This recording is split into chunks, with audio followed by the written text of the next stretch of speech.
About 40 years ago, there were a series of books that came out by a Franciscan priest named Father Boniface Hanley. And the books were a collection of short biographies. And the biographies were stories of very famous Catholics. And most, or Catholics, I should say, perhaps would be better stated, that ended up becoming very well known. And it told the stories of their lives. But today, many of these people were canonized. But at the time, their stories were just becoming well known. For example, St. Maximilian Kolbe was one of the biographies in one of the books.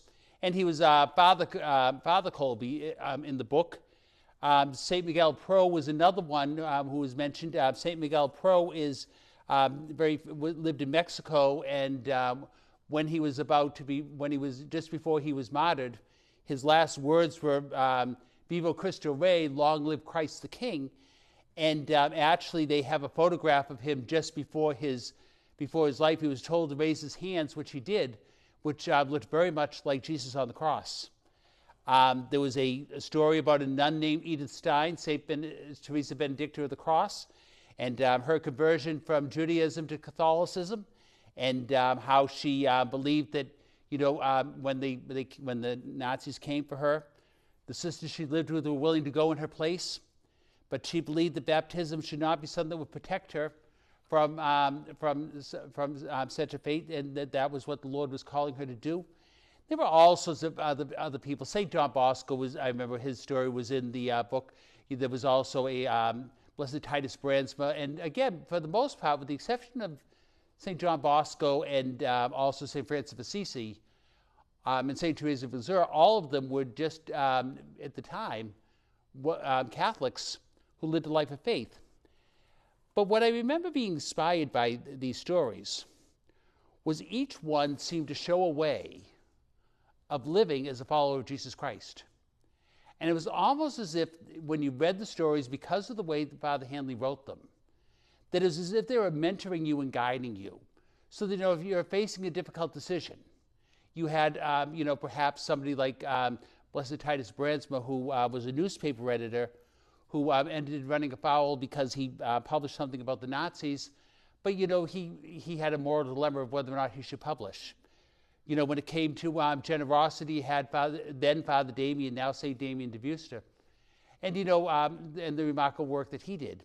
It was almost as if each of these people shared something about their life, that this is what it means to be a follower of Christ, and this is how you do it. That even if they weren't necessarily standing next to you in a very real way, they were mentoring you. And I think mentoring is something that we can take from our first reading today, from St. Paul's first letter to Timothy, and also from our gospel.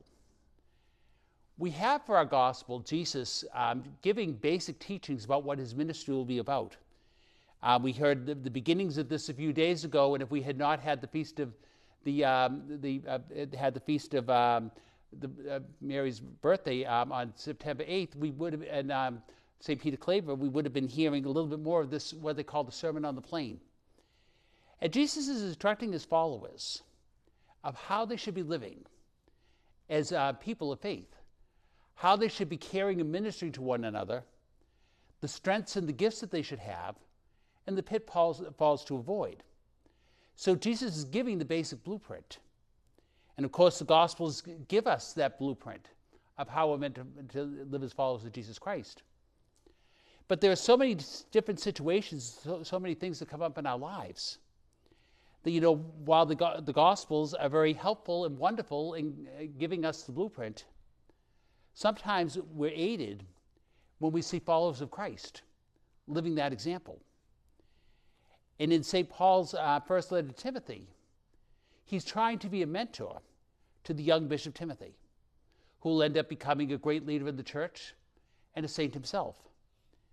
And Paul shares a bit about his background, but then lets St. Timothy know that he's going to be giving him advice and directions along the way, the ways that he learned how to be a follower of Christ. And he wanted to share these lessons with his young protege.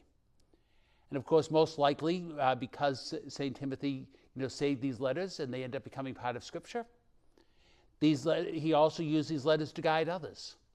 He became a mentor for them, and then so on down the line.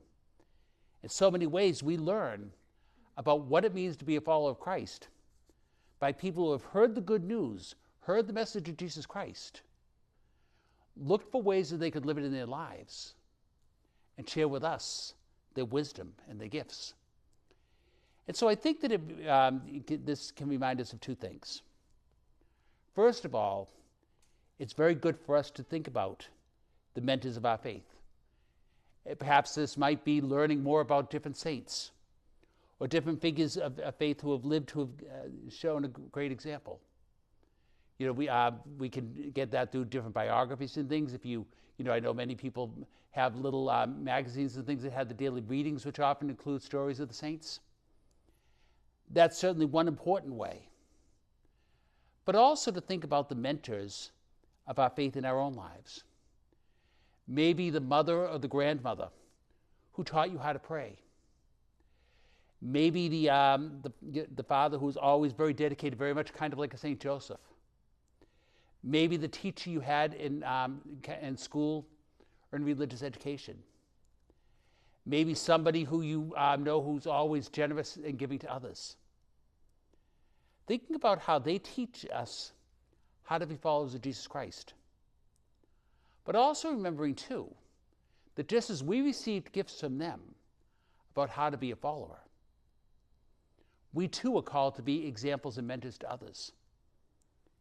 And never underestimate that maybe the way you live your faith that others see, maybe if you're somebody who's known for having a listening ear, maybe if you're sick or homebound but you're very patient, or you try to offer your sufferings to the Lord, maybe you just try to be the best parent or grandparent or godparent you can be.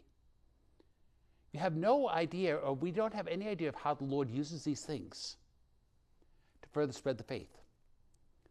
So I think as we hear Jesus giving us his instructions today of how to be his followers, and St. Paul mentoring St. Timothy, we're reminded that others have shown us the way to faith, and we too are called by the lives we live to share that faith with others.